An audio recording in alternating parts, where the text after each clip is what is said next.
ladies and gentlemen,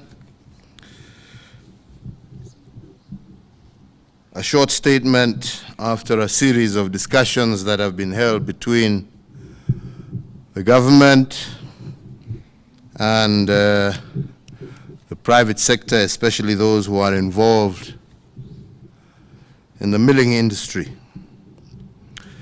So, ladies and gentlemen, for the last 4 years, as all of you well know, our nation, our country, and indeed the entire Horn of Africa region at large has experienced unexpected low rainfalls. This has resulted in drought, poor harvests, and in some parts, complete crop failure. And this situation, unfortunately, has also been compounded by other issues. We have had the desert locust invasion of 2019, the effects of COVID-19 pandemic in 2020 and 2021, and also the disruptions in the supply chain of food and farm imports and fuel following the Ukraine-Russian war. As a result of all this, a number of vulnerable households in Kenya has increasingly and tremendously been affected, and the cost of basic food items has risen beyond the reach of many of our families. Faced with such a challenge,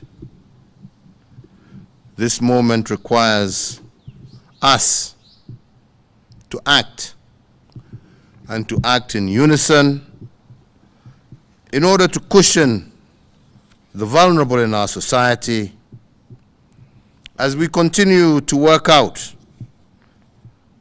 how to find sustainable means of dealing with this emerging trend. This is what we did when the COVID pandemic ravaged our country beginning March of 2020. And today, and borrowing from our experience in managing these previous challenges, we are here to squarely address the question of cost of living. And in doing so, I want to focus on the ethical behavior practiced by the three key entities that have the duty of care for the people of this republic. First, we have our corporate citizens and their social and ethical practice. Entities like the maize millers who are with us today are some of them, and many others. The second is the political class, me being one of them, and the civic duty required of us.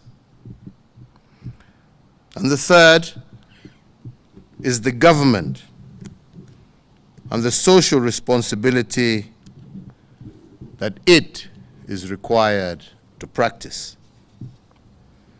I will address today the three key elements of civic responsibility as they relate in particular to the question of the price of unga in our country.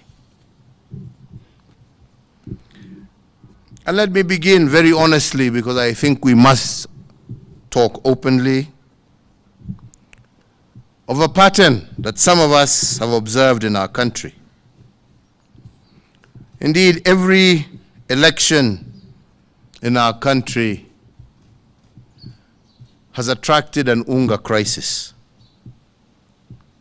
And in fact, at times it seems to be engineered a connection between unga and its high price and elections. There is an obvious trend between the manner the price of unga goes up and the tempo taken up during elections.